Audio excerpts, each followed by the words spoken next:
Hello my dear students, you are welcome to chemistry session and you are also welcome to our YouTube channel.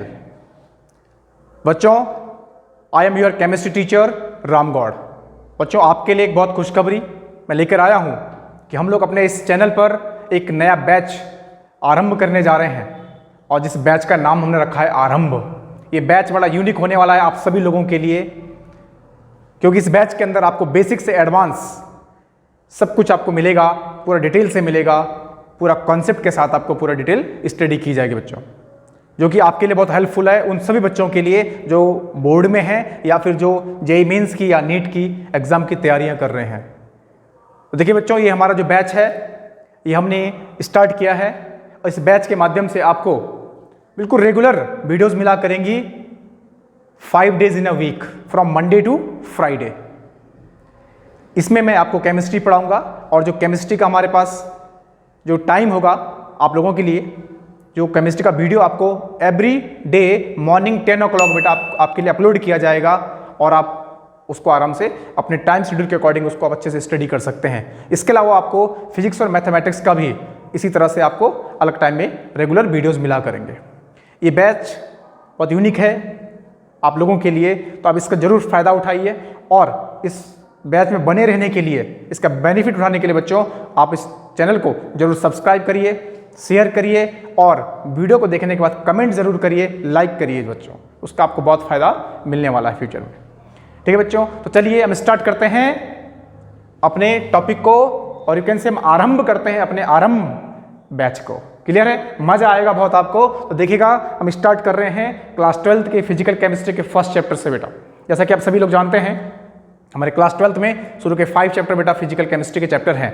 Solid state, solution, electrochemistry, chemical kinetics, है ना, and क्या surface chemistry. ठीक है ना? तो ये chapter हमारे पास हैं 5, solid state, solution, electrochemistry, chemical kinetics and surface chemistry बेटा। जिनमें शुरू के जो 4 चैप्टर हैं ये पूरे कंप्लीटली न्यूमेरिकल बेस्ड चैप्टर हैं। इन चैप्टर का बिल्कुल सीक्वेंस से आपको लेक्चर वाइज कंप्लीट इस अभ्यास बैच के माध्यम से आपको प्रोवाइड किया जाएगा और उसके अंदर आपको बोर्ड से रिलेटेड या फिर जो जेईई मेंस में या नीट में जो क्वेश्चंस आते हैं सब आपको बिल्कुल सीक्वेंस से कराए जाएंगे और हर लेक्चर के बाद बेटा उस लेक्चर से रिलेटेड जितने अदर क्वेश्चंस होंगे प्रैक्टिस के लिए आपको उसी लेक्चर के नीचे डिस्क्रिप्शन बॉक्स में पीडीएफ के फॉर्म में प्रोवाइड किया जाएगा। क्लियर है? वहाँ से आप डाउनलोड करके अच्छे से प्रैक्टिस कर सकते हैं और उसका बहुत ही अच्छे से बेनिफिट आप ले सकते हैं बच्चों। तो चलिए आरंभ करें। चलिए फिर कॉपी पेन लेके बैठिए और बड़े ध्यान से सुनिए, मजा आएगा आप लोगों को। देखिए बच्चों, हम सभी जानते हैं solid state is the first chapter of the class 12th। इसमें नाम से पता लगा सॉलिड, तो सॉलिड स्टेट बेटा हम बहुत छोटी क्लास से पढ़ के आते हैं, हम सभी जानते हैं क्लास 9 से हम पढ़ के आते हैं कि on the basis of the physical properties the matter are classified into 3 categories, solids, liquids and gases. उनमें डिफरेंस क्या है ये हम सब बेसिक पढ़ चुके होते हैं। सॉलिड की प्रॉपर्टीज क्या होती है ये भी बेटा हम सभी लोग जानते हैं कि solid is fix volume, fix mass, fix shape होता है ना, हाई डेंसिटी होती है, रिजिड होते हैं, उनके बीच के जो मॉलिक्यूल्स जिनसे मिलकर बने हाई इंटरमॉलिक्यूलर फोर्सेज होते हैं, ये सब बेसिक प्रॉपर्टी हम ऑलरेडी पहले से पढ़ चुके होते हैं। यहाँ पे हम एडवांस सीखेंगे। एडवांस क्या सीखेंगे कि जो शायद अभी तक हमने नहीं सुना था क्लास 9, 10, 11 तक कि solid can be further classified. Yes, solid can be further classified. Scientist ने सॉलिड को फर्दर क्लासिफाइड किया, लेकिन हम सीखेंगे क्लासिफाइड किस बेस पे किया, कैसे किस प्रॉपर्टीज के बेस पे उसको क्लासिफाई किया गया है। तो देखिए बच्चों, बड़े ध्यान से सुनना कि सॉलिड को बेटा साइंटिस्ट ने फर्दर क्लासिफाई किया है। क्या किया है? सॉलिड को फर्दर क्लासिफाई किया है बेटा। दिस इज वेरी इंटरेस्टिंग, लेकिन थोड़ा समझना किस बेस पे क्लासिफाई किया है। तो एक टेक्निक होती है एक्सरे डायफ्रैक्शन, शायद आप लोगों में से बहुत बच्चों ने सुना भी होगा बेटा, एक्सरे डायफ्रैक्शन। जैसे हम एक्सरे हॉस्पिटल मेडिकल में जो एक्सरे किया जाता है बिल्कुल उसी से रिलेट करिए, उसी के जैसा, उसी का एक बिल्कुल आप उससे कंपेयर करेंगे तो इजीली समझ में आएगा। जैसे ह्यूमन बॉडी का एक्सरे किया जाता है बेटा, ऐसे एक मशीन होती है उसके अंदर एक्सरे डिवाइस लगाई जाती है और जिस कंपाउंड को हम स्टडी करेंगे उस कंपाउंड उसमें इंजेक्ट करके उसका एक्सरे करके इमेज बना के, क्योंकि देखो हम नेकेड आई से देख नहीं सकते ना, एटम मॉलिक्यूल हम देख नहीं सकते हैं, तो साइंटिस्ट ने क्या किया उस एक्सरे डायफ्रैक्शन की हेल्प से बेटा स्टडी की सॉलिड की और देखा उनको एक डिफरेंट चीज देखने को मिली कि there are the different type of solids. किस बेस पे देखा? On the basis of the arrangement of their constituent particles. हम सभी जानते हैं चाहे सॉलिड हो, लिक्विड हो या गैस हो बेटा, ये सभी डिफरेंट टाइप के पार्टिकल से बने होते हैं। कुछ एटम से बने हैं, कुछ मॉलिक्यूल से बने हैं, कुछ आयन से बने होते हैं, राइट। और उनके बीच में बहुत इंटरमॉलिक्यूलर फोर्सेज होते हैं। तो उनका एक अरेंजमेंट देखा गया बेटा, different solids are different type के arrangement of their constituent particles. This is a key point here कि किस बेस पे क्लासिफिकेशन किया गया है, on the basis of arrangement of their constituent particles the solid are classified into बेटा broadly in 2 categories, right. तो वो 2 categories कौन कौन सी थी? तो फर्स्ट कैटेगरी थी बेटा क्रिस्टलाइन सॉलिड। कौन सी थी? Crystalline solid. सुनना बड़े ध्यान से और साथ में नोट करते रहना, crystalline solid. And the second type is that amorphous. कौन सी प्रॉपर्टी थी बेटा? सेकंड टाइप क्या था? Amorphous. These are the 2 types of the solids on the basis of arrangement of their constituent particles. अब अरेंजमेंट में क्या देखा गया, इसको बड़े ध्यान से सुनना बेटा। इन केस ऑफ क्रिस्टलाइन सॉलिड में जो अरेंजमेंट था कॉन्स्टेंट पार्टिकल्स का बेटा, वो रेगुलर पैटर्न देखा गया। कैसा देखा गया? रेगुलर। कैसा देखा गया? Regular pattern. क्योंकि बेटा यहां पे क्या देखा गया? इरेगुलर। कैसा था? इरेगुलर। ठीक है, इरेगुलर। इट मींस यहां पे कोई प्रॉपर पैटर्न नहीं था, जबकि यहां पे क्या था? रेगुलर पैटर्न था बेटा। कैसा पैटर्न था? Regular pattern. It's clear?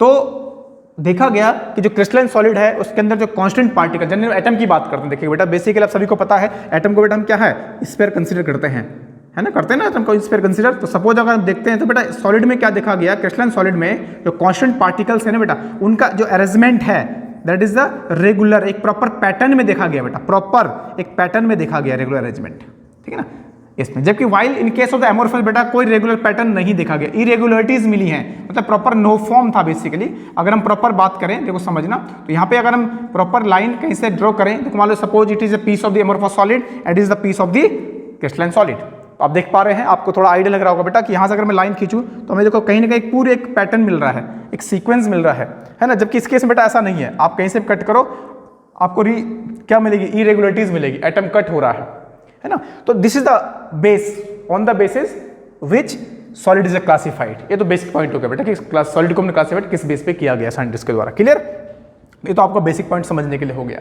अब बात करते हैं कि जो हमारे पास क्रिस्टलाइन सॉलिड है बेटा, ठीक है ना, उसके और एमोर्फस सॉलिड के अंदर डिफरेंस क्या होता है। दिस इज वेरी इंपॉर्टेंट, क्योंकि यहाँ से बेटा छोटे छोटे क्वेश्चन बनते हैं, चाहे वो बोर्ड के अंदर हो या फिर कॉम्पिटिशन नीट में हो या आपके जेई मेंस के अंदर हो।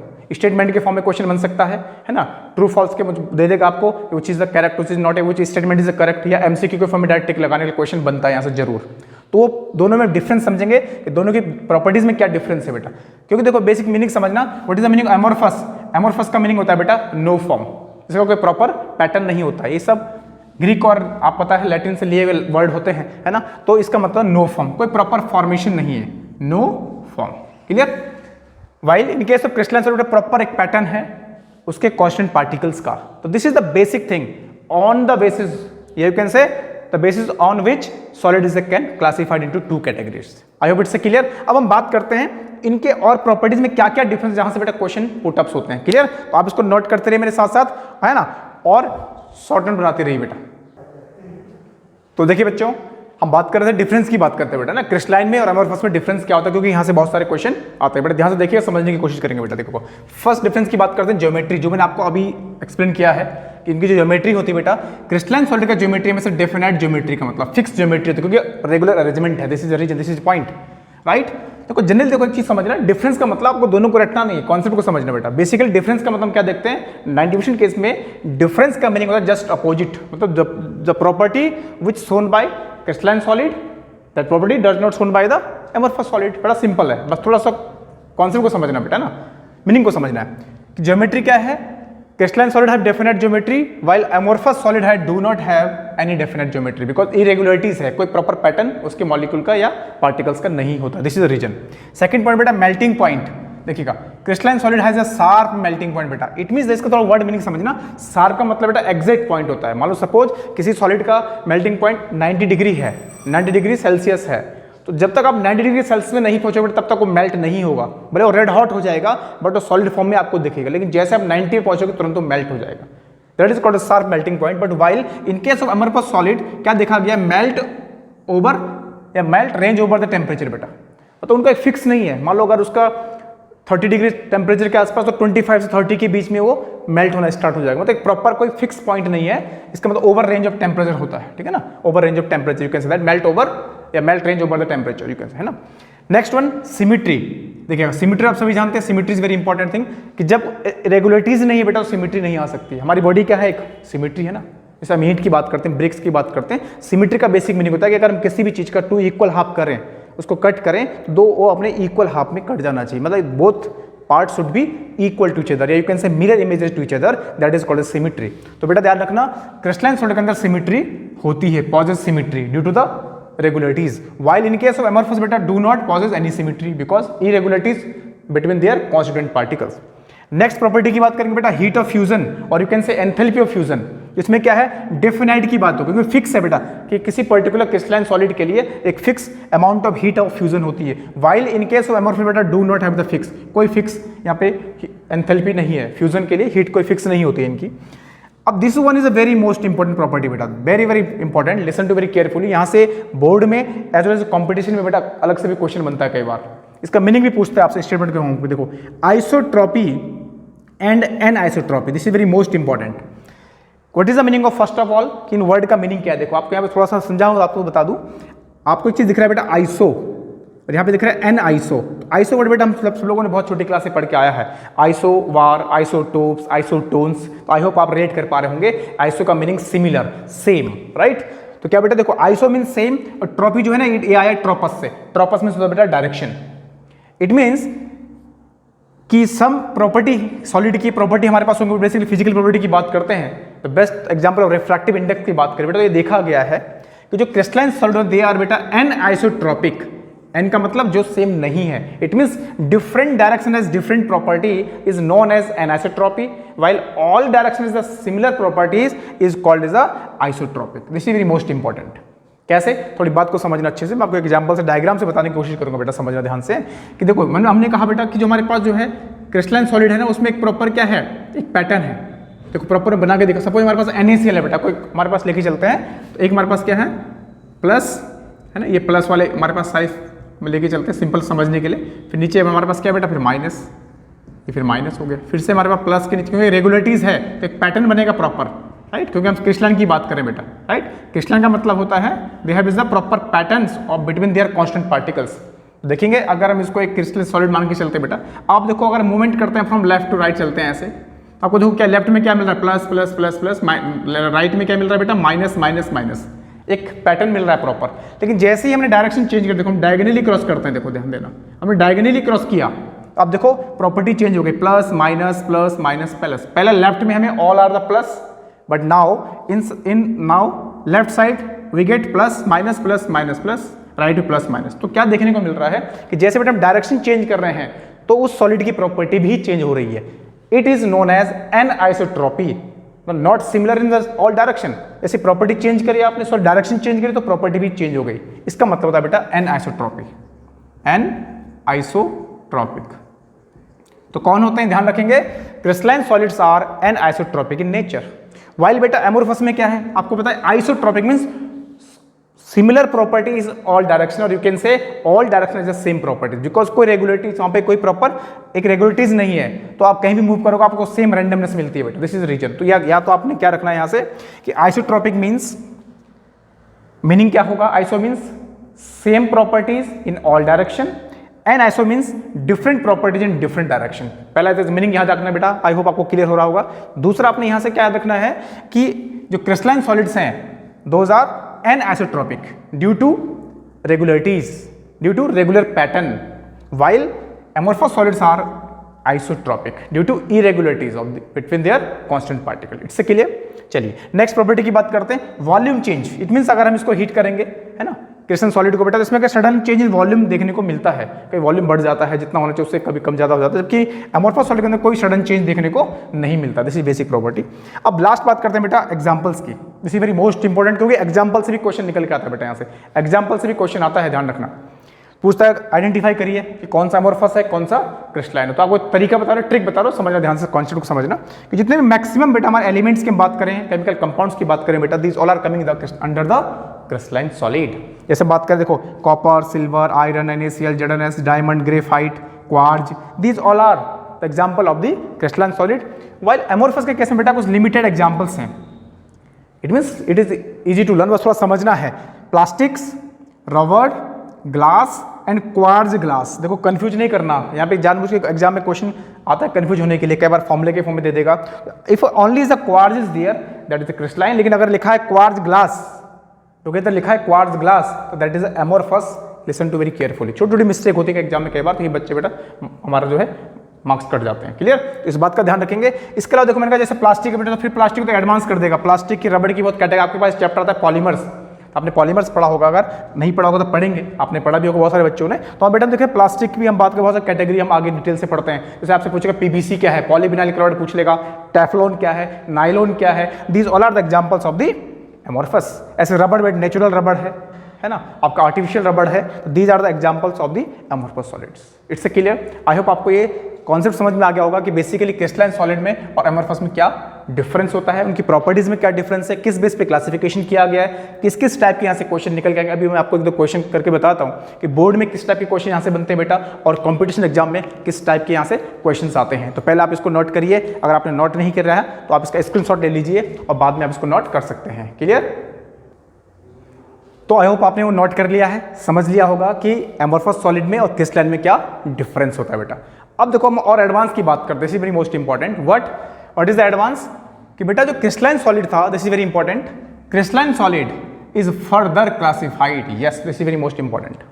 Amorphous has not further classification बेटा। इनिशियली हमने क्या देखा कि solid are classified in two categories, crystalline solid and amorphous solids on the basis of arrangement of their constant particles. It's a clear. फिर उनके डिफरेंस की हमने बात करी, दोनों की प्रॉपर्टीज में क्या डिफरेंस होता है, क्योंकि वहां से भी क्वेश्चन बनते हैं। अब एडवांस क्या देखा गया बेटा फिर फर्दर, कि एमोरफस सॉलिड का कोई फर्दर क्लासिफिकेशन नहीं है, but crystalline solid is a further classified, yes point to be noted बेटा, है ना। Amorphous solid not further classified, but crystalline solid is a further classified. अब किस बेस पे क्लासिफिकेशन किया गया है, अब आप सब जानते हैं, हम बात करते हैं सॉलिड के मॉलिक्यूल के पीछे बेटा इंटरमॉलिक्यूलर फोर्सेस होते हैं, है ना, बहुत ही स्ट्रॉन्ग फोर्सेस होते हैं, but different type solid had made by the different type constant particles. तो फोर्स भी बेटा क्या लगेंगे, डिफरेंस लगेंगे, अंडरस्टूड है। जब डिफरेंट टाइप के पार्टिकल्स होंगे, किसी में आयंस होंगे, किसी में मॉलिक्यूल्स होंगे, किसी में एटम्स होंगे, तो उनके बीच में जो फोर्स है बेटा, the force which are hold together them, तो वो फोर्स भी क्या होंगे, डिफरेंट टाइप के होंगे बेटा। तो on the basis of that forces, तो you can say that the crystalline solid are further classified on the basis of inter particle forces between their constituent particles into the 4 categories. कितना category divide किया गया बेटा, 4 category में, right. अब 4 category कौन कौन से हमारे पास है, सबसे पहले है बेटा आयनिक क्रिस्टलाइन सॉलिड, है बेटा, you can say molecular crystalline solid. दूसरा हमारे पास है कोवेलेंट क्रिस्टलाइन सॉलिड, एंड बेटा the last one is the metallic crystalline solid.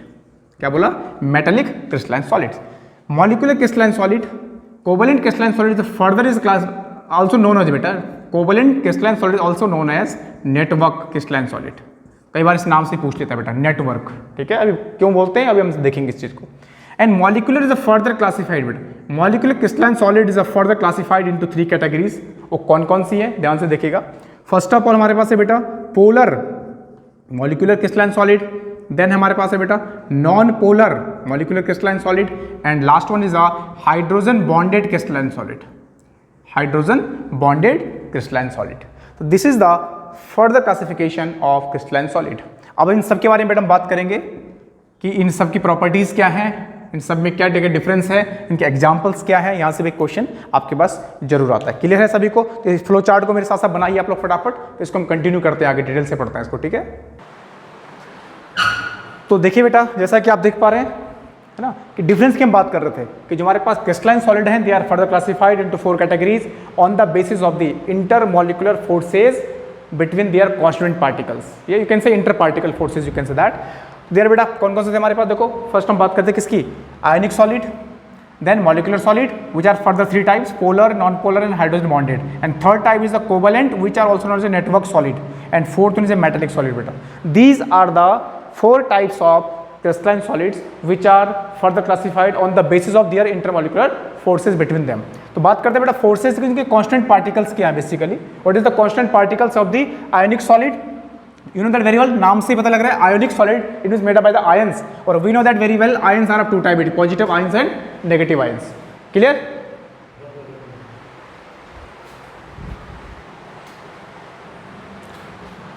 तो देखिए बेटा हम बात करें किसकी, आयनिक सॉलिड। आयनिक सॉलिड के जो कांस्टेंट पार्टिकल्स हैं दे आर आयंस, और ions we know that very well 2 types of ions is there, positive ions and negative ions.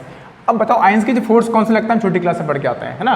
Cations या नेगेटिव पॉजिटिव के बीच जो फोर्स लगता है that is called as a electrostatic force, और you can say क्या बोल सकते हो, आयोनिक फोर्स भी बोल सकते हैं उसको, राइट, या कूलम्बिक फोर्स बोल सकते हैं, राइट। एंड बेटा फिजिकल प्रॉपर्टी की बात करेंगे तो आपको पता है जो आयोनिक सॉलिड्स होते हैं, listen to very carefully, very important, वो हार्ड होते हैं, बट कैसे हार्ड है बेटा, साथ में हार्ड एंड ब्रिटल है। Brittle means you know that very well, अगर हम उसको हैमरिंग करेंगे, पुश करेंगे तो वो टूट जाता है, बल्कि वो बेंड नहीं होगा, है ना, फ्लैट नहीं होगा, मतलब you can say that brittle means which are not malleable, not ductile बेटा। तो this is the property of the ionic solid, hard but brittle, right। examples की बात करें, आप सभी जानते हैं NaCl, KCl, ZnCl और भी बहुत सारे ionic compound हम पढ़ के आते हैं, बहुत सारे examples CaCl2, CaO, MgO, right बेटा। तो यहाँ से भी क्वेश्चन बनेंगे, ध्यान रखना, कई एग्जाम्पल पूछ लेगा, कई प्रॉपर्टी की बेस पे पूछ लेगा आपसे, कभी फोर्सेस की बेस पे पूछ लेगा, MCQ क्वेश्चन यहाँ से बनते हैं। चलिए बात करते हैं मॉलिक्यूलर सॉलिड की बेटा। तो मैंने कहा मॉलिक्यूलर सॉलिड के अंदर फर्दर क्लासिफिकेशन है, polar molecular solid, non polar and hydrogen bonded बेटा। इन सभी के अंदर जो कांस्टेंट पार्टिकल्स हैं बेटा मॉलिक्यूल्स ही होंगे, राइट। इट्स क्लियर, बट सब में डिफरेंस आएगा थोड़ा सा। इन केस हम बात करें पोलर की बात करेंगे, इन case of polar molecular solid में बेटा हमारे पास जो फोर्सेस लगते हैं बेसिकली वान डर वाल फोर्सेस लगते हैं। आपने फोर्स क्लास 11 में पढ़े होंगे। They are further two different types के बेटा, dipole dipole, London dispersion forces और hydrogen bonding forces. It's clear to all of you. I think बेटा आपको समझ में आ रहा होगा, सुनिएगा बड़ा ध्यान से कि पोलर मॉलिक्यूलर सॉलिड्स के अंदर जो फोर्सेस लगते हैं बेटा, that is a dipole dipole. Di means two. For example say HCl की हम बात करें तो they are generate two poles due to the difference electronegativity between them, तो वहाँ पे पोल्स डेवलप हो जाते हैं, उनके बीच में जो फोर्स लगेंगे that is called the dipole dipole interaction. And similarly in case of non polar बेटा, जब पोल ही नहीं है तो वहाँ पे सिंपल फोर्स लगता है लंडन और डिस्पर्जन फोर्सेज। ये सभी फोर्सेज काफी वीक फोर्सेज होते हैं, लेकिन यहाँ से क्वेश्चन बनेगा, ध्यान रखना। एंड लास्ट में हाइड्रोजन बॉन्डिंग में बेटा, हाइड्रोजन बॉन्डिंग ही फोर्स लगता है। इस बात को सुनना, हमें पता है what is the bond basically, तो बॉन्ड बेसिकली बेटा फोर्स ही होते हैं। अगर आपसे पूछे what is the chemical bond, तो chemical bond is basically force of attraction which क्या करते हैं, hold together the atoms to get stability, right. अब बात करते हैं फिजिकल प्रॉपर्टी की बात करेंगे, तो जो हमारे पास बेटे मॉलिक्यूलर सॉलिड्स हैं, चाहे पोलर है, नॉन पोलर या hydrogen bonded, all are basically soft होते हैं, लो मेल्टिंग पॉइंट होता है और नॉन कंडक्टर्स होते हैं। This is very important. कैसे होता है, ये भी नॉन कंडक्टर्स होते हैं बेटा। It's clear. लेकिन आपको पता है अगर हम यहाँ पे आयनिक की बात करें तो यहाँ ध्यान रखेंगे, इसमें आयनिक सॉलिड के अंदर बेटा these are the conductor but under condition. कैसे कंडक्टर बोलते हैं इनको, ionic solid are also called electrolytic conductors, मतलब they are conduct electricity but in their aqueous and molten state. इस बात का ध्यान रखेंगे थोड़ा सा, राइट। एग्जांपल की बात करेंगे बेटा, देखो सॉलिड नियॉन, क्योंकि हम सॉलिड स्टेट की बात कर रहे हैं, तो नियॉन को अगर हम सॉलिडिफाई करें तब बात कर रहे हैं बेटा। तो solid neon, solid ammonia, solid ice H2O, you can से आइस, तो सॉलिड है हमारा, सॉलिड H2O बोल सकते हैं उसको, and dry ice means solid CO2। This is example of. अब बात करते हैं next third one, that is a covalent और नेटवर्क। देखिएगा अब कई बार नेटवर्क के नाम से पूछेगा तो कंफ्यूज नहीं होना, why it is called network, यहाँ से एक आइडिया मिल रहा होगा आपको। इनके जो कांस्टेंट पार्टिकल बेटा ओनली एटम्स होते हैं, मतलब बहुत सारे एटम्स एक बड़े नेटवर्क में जुड़े होते हैं। Very very big molecules, you can से बहुत बड़े मॉलिक्यूल आपस में, बहुत सारे एटम आपस में जुड़े हैं, बहुत बड़ा नेटवर्क बना रहे होंगे, इसलिए हम कहते हैं covalent is also called network solid. The best example आपको पता है जो कि हमने क्लास 10 से पढ़ के आते हैं हम लोग, that is the diamond, graphite, buckminsterfullerene. These are the very common examples of the network solid बेटा। देखिएगा आपको फोर्सेज कौन सा है, कोवेलेंट बॉन्डिंग है, उनके पीछे फोर्स लगेगा। ये बहुत इंपॉर्टेंट पॉइंट है बेटा। वेरी हार्ड होते हैं, हाई मेल्टिंग पॉइंट होता है, आपको तो diamond is the hardest known thing, right. And non conductors होते हैं बेटा, बस यहाँ पे एक एक्सेप्शन है नॉन कंडक्टर का, ग्रेफाइट। इस बात का ध्यान रखें। एग्जांपल की बात करेंगे, डायमंड है ना, सिलिकॉन कार्बाइड हमारे पास है, हमारे पास क्वार्ज। उसके अलावा जो इसमें ग्रेफाइट की हम बात करेंगे बेटा, ग्रेफाइट यहाँ पे एक तरह का क्या है, सॉफ्ट है, लेकिन साथ में कंडक्टिविटी भी, करंट को भी कंडक्ट करता है, that is exception basically. Otherwise हमारे पास ये क्या होते हैं, जनरली अगर क्वेश्चन आता है तो आप बोलेंगे ये कैसे, वेरी हार्ड है, हाई मेल्टिंग पॉइंट और नॉन कंडक्टर्स होते हैं। अब बात करते हैं last type of crystalline solid, that is a metallic solid. नाम से पता लगा मेटल्स की बात कर रहे हैं। तो मेटेलिक सॉलिड में बेटा जो कांस्टेंट पार्टिकल्स हैं, this is very unique, positive ions in sea of electrons. Metal में बेसिकली पॉजिटिव चार्ज होता है ना, तो आपको बताता हूं metal is a good conductor, का मतलब उनके पास क्या फ्री इलेक्ट्रॉन्स होते हैं। तो फ्री इलेक्ट्रॉन मतलब वहाँ पे जो इलेक्ट्रॉन फ्री घूमेंगे, तो वहाँ पे जो मेटल्स है बेटा, they are basically in positive ions in the sea of electron, मतलब सी ऑफ डीलोकलाइज्ड इलेक्ट्रॉन। क्योंकि मेटल के केस में इलेक्ट्रॉन डीलोकलाइज्ड करते हैं, तभी तो हम कहते हैं metal is a good conductor of heat and electricity, you can normal condition. Forces की बात करेंगे, they are the metallic forces, metallic bonding होती है बेटा उनके बीच में, तो फोर्स वही लगेंगे। आपको पता है मेटल हार्ड और सॉफ्ट दोनों होते हैं। अगर हम सोडियम पोटेशियम की बात करें, कैल्शियम की बात करें, ये भी तो मेटल हैं बट दे आर सॉफ्ट। लेकिन अगर आयरन की बात करें और हम किसी टंगस्टन की बात करते हैं, they are very hard metals. तो हमने इसे लिखा हार्ड और सॉफ्ट होते हैं, और जो उनका मेल्टिंग पॉइंट है वो मॉडरेट हाई मेल्टिंग पॉइंट होता है, किसी का कम, धीरे धीरे कर बढ़ता चला जाता है। एग्जाम्पल आप सभी जानते हैं बेटा मेटल्स के, कॉपर है, आयरन, सिल्वर, निकल, कॉपर, ये सभी क्या है, this all are the examples of the क्या मेटल्स। अब इससे जो टॉपिक से बेटर रिलेटेड क्वेश्चंस हैं, अब क्या क्या क्वेश्चन बनेंगे तो देखिएगा ध्यान से, आपको क्वेश्चन बता रहा हूँ, आप देखो स्क्रीन पर देख पा रहे होंगे, देख रहे ध्यान से। जैसे क्वेश्चन बोर्ड के पूछा गया बार कि diamond and solid rhombic sulfur both are covalent solid but the latter has very low melting point than former। कह रहा है डायमंड और जो हमारे पास क्या है रोम्बिक सल्फर है बोथ आर कोवेलेंट सॉलिड, लेकिन दोनों के मेल्टिंग पॉइंट में बहुत ज़्यादा डिफरेंस क्यों है।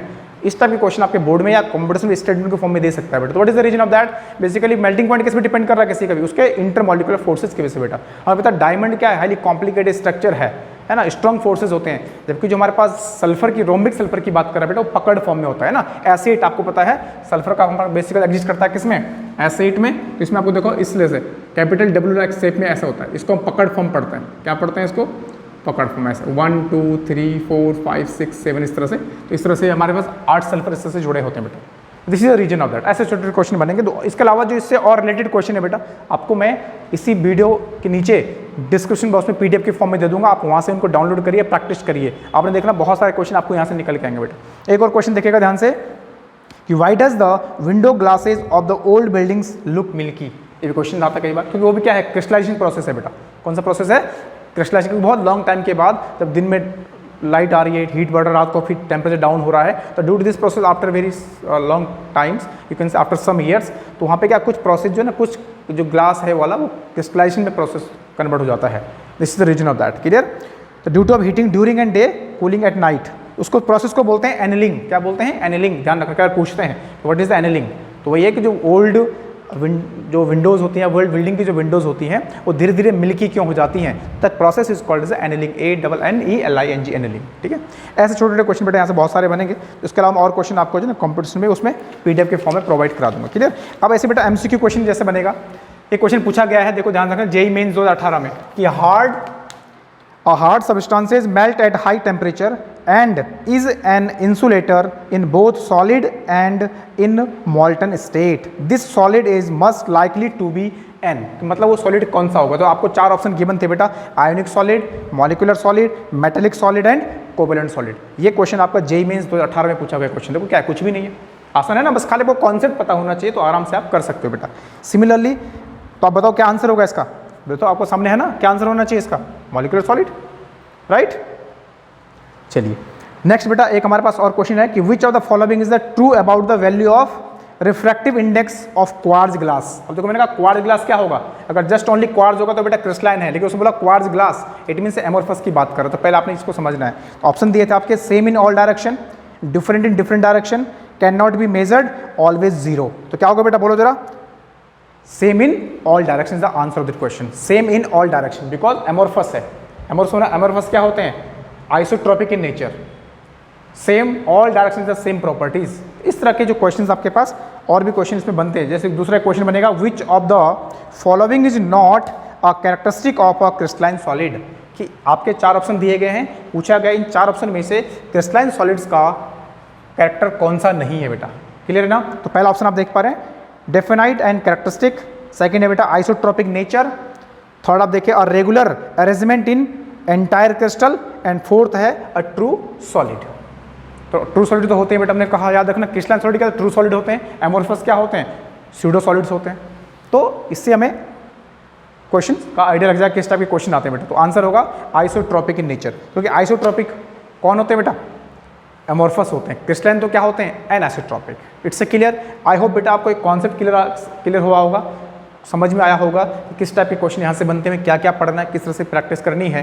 तो आप जरूर इससे रिलेटेड आपको जो भी लगा आपको कमेंट बॉक्स में कमेंट जरूर करिए, चैनल को शेयर करिए, सब्सक्राइब करिए और लाइक करिए और कमेंट जरूर करिए बच्चों, ठीक है।